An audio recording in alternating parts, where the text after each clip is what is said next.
మహా పట్టు తప్పుతోంది. గెలిచాను కదా నాన్న. 3వ రౌండ్లో. ఏ రౌండ్ అయితేనే గెలిచాను కదా. నీ ఆటలో మాటలో తేడా నీకు తెలుస్తోందా? అదేం లేదు నాన్న, నేను కరెక్ట్ గానే ఆడుతున్నాను. జాగ్రత్త మహా. మహా ఇప్పుడైనా నేనే ఏ గెలుస్తాను. మహా ఎందుకిలా తయారయ్యింది? మహాకి కుస్తీ మీద ధ్యాస తప్పుతోంది.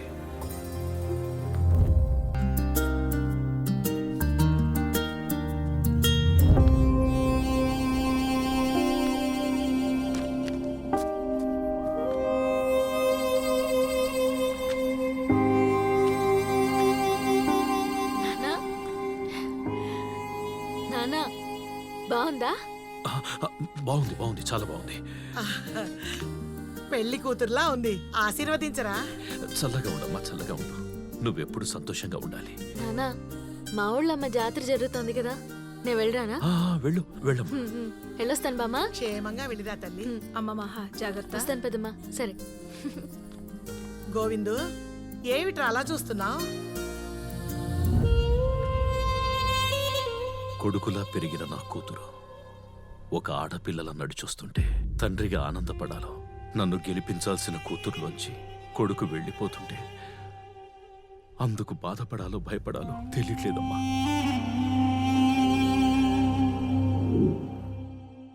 మీరు చూస్తున్నది మన ఊరి మహాలక్ష్మిని. ఈ చేంజ్ వెనక ఉన్న కారణం ఏంటో తనే అడిగి తెలుసుకుందాం. ఈ చేంజ్ నాకు కూడా సర్ప్రైజ్. రింగ్ లోకి వెళ్తే ఫస్ట్ రౌండ్ లోనే పడేస్తా. తనని మొదటిసారి చూసినప్పుడే నేను పడిపోయా. తనంటే ఎవరు? తనంటే తనే. అంటే కొంచెం జనం కూడా తెలుసుకుంటారు కదా. తనకు తెలిస్తే చాలు. రెస్లింగ్ లో నాకౌట్ అయితే గోల్డ్ మెడల్ ఇస్తారు. లవ్ లో నాకౌట్ అయితే అదే అదే. ఓ మై గాడ్, మన మహాలక్ష్మి పెళ్లి కూతురు కాబోతోంది.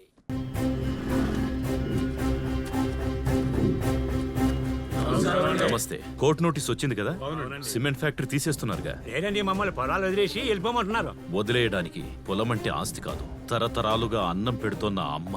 అలాంటి పొలాల్ని వదిలేయమనడం తప్పు కదా. తప్పేనండి గోవిందరాజు గారు, కానీ జీకే నిలబెట్టి ఎవరు అడుగుతారు? నేను అడుగుతాను.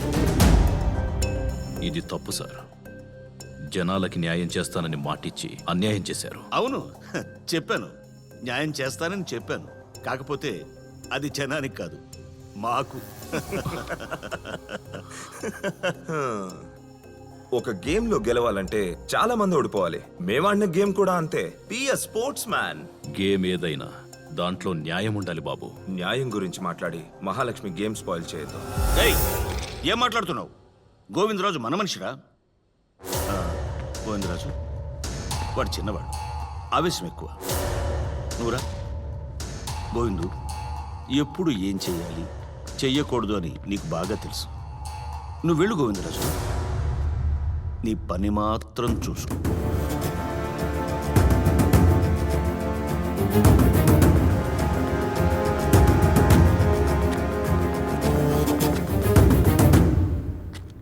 గోవిందరాజు గారు, లోపల మీరు కాంప్రమైజ్ అయ్యారని బయట అందరూ అంటున్నారు. అది నిజమేనా? ఎవరంటున్నారు? అంటే అందరూ అనుకుంటున్నారు. అందరూ అంటే ఎవరు? ఎక్కడో చూపించు. ఇప్పుడు నేను చెప్తున్నాను విను. తప్పు ఎవరు చేసినా తప్పే, ఒప్పుకోను. మరి మహాలక్ష్మికి స్పాన్సర్ కావాలి కదా సార్. కుస్తీ అంటే ఓ నమ్మకం, అమ్మకం కాదు. జీకే గారు చేస్తోంది తప్పు. ఇది ఎక్కడైనా చెప్పడానికి నేను సిద్ధం. కెమికల్స్ ని పొలాల్లోకి వదలడం తప్పు, రైతుల్ని పొలాలు వదిలేయమండం ఇంకా తప్పు. మన జనాలు బాగా మారిపోయారా? నిజం మాట్లాడితే జనాలకి మధ్య బాగా నచ్చుతుందానా. దాంట్లో ఆ గోవిందరాజు చాలా ఎక్స్పర్ట్. ఏదో చెయ్యాలి నాన్న మనం.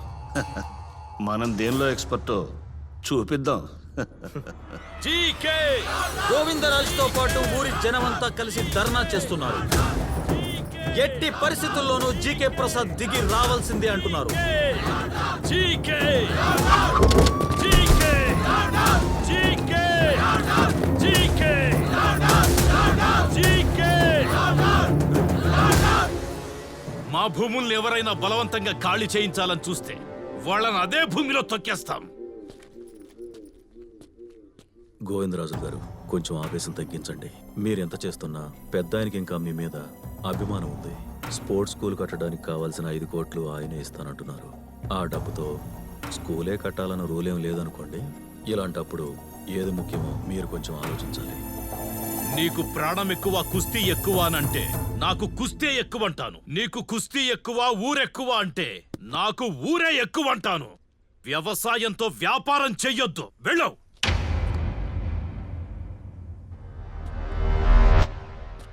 ఇంకో 2 నిమిషాల్లో మీరు ఇక్కడి నుంచి ఖాళీ చేయకపోతే లాఠీ చార్జ్ చేయాల్సి వస్తుంది. అన్నిటికీ సిద్ధపడే వచ్చాం.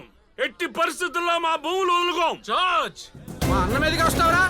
ధైర్యం. ఇన్స్పెక్టర్ మీదే చేయేస్తావా?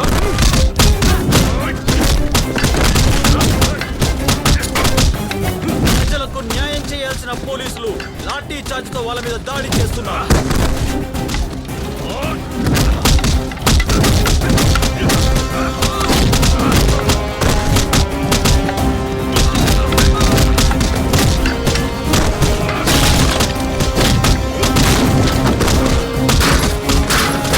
పోలీసులు చిన్న పెద్ద అన్న తేడా లేకుండా అందరినీ కొడుతూ తరుముతున్నారు.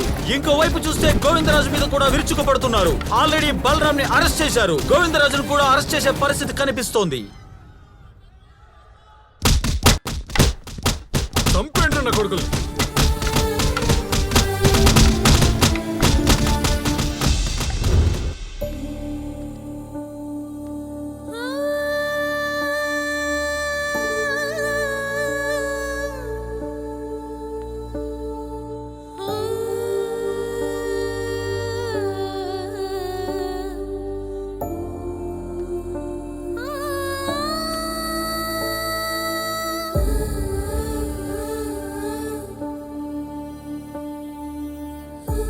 నానా మహా, బాగున్నావా నానా? చూసావుగా, బాగానే ఉన్నాను. నీ ప్రాక్టీస్ బాగా జరుగుతుందా? మీరు చెప్పినట్టే చేస్తున్నాను నానా. నీ లెఫ్ట్ ఆర్మ్ కొంచెం వీక్, దాని మీద కాన్సన్ట్రేట్ చేయకు. నీ రైట్ ఆర్మ్ స్ట్రాంగ్, దాన్ని ఇంకా ఇంకా స్ట్రాంగ్ చేసుకోవాలి. సరే నానా. ఇక్కడేం జరుగుతోంది, అక్కడేం జరుగుతోంది, ఇవన్నీ నీకు అనవసరం. నీ లోపలేం జరుగుతోంది అది చూడు. అదే నీ లక్ష్యం, అదే నీ గమ్యం. పరిగెడతావా? పరిగెడతాను నాన్నా. గెలుస్తావా? గెలుస్తాను నాన్నా. నువ్వు బాగానే ఉన్నావుగా. నాకే చూస్తున్నావుగా, చాలా బాగున్నాను. శబ్బాష్. వీళ్ళందరినీ చూసుకో నాన్నా. వీళ్ళని నేను చూసుకుంటాను, నువ్వు వెళ్ళమ్మా.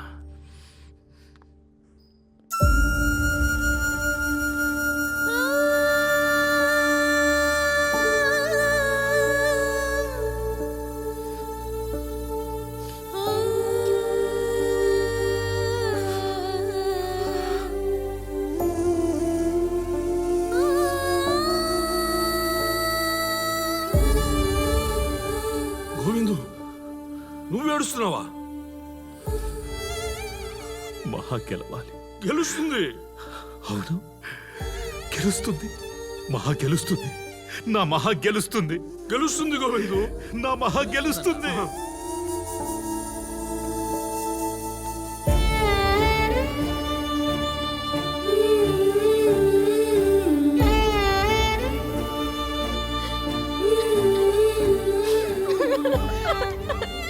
ఏమ్మా మమ్మల్ని ఏడవద్దన్నావు, నువ్వెందుకు ఏడుస్తున్నావు? బామ్మ, నాన్న అలా చూడలేకపోయాను బామ్మ. కానీ బామ్మ, నేను నాన్న దగ్గర ఏడవలేదు బామ్మ, ఏడవలేదు. చూడలేకపోయాను బామ్మ. ఏడవకూడదు, నేను ఏడవకూడదు బామ్మ. నేను ఎందుకు ఏడవాలి? అసలు ఏడవకూడదు. మా నాన్న బయటికి రావాలి, మాకు సాయం చేయండి సార్. మహా, I can understand your situation. నేను హెల్ప్ చేయడానికే వచ్చాను. నువ్వు కాసేపు జరిగిన దాన్ని మర్చిపోయి జరగబోయే దాని గురించి ఆలోచించావంటే ఏదో ఒక సొల్యూషన్ దొరుకుతుంది. ఇప్పుడు మీ నాన్న బయటికి రావాలి కదా. అవును సార్. మీ నాన్న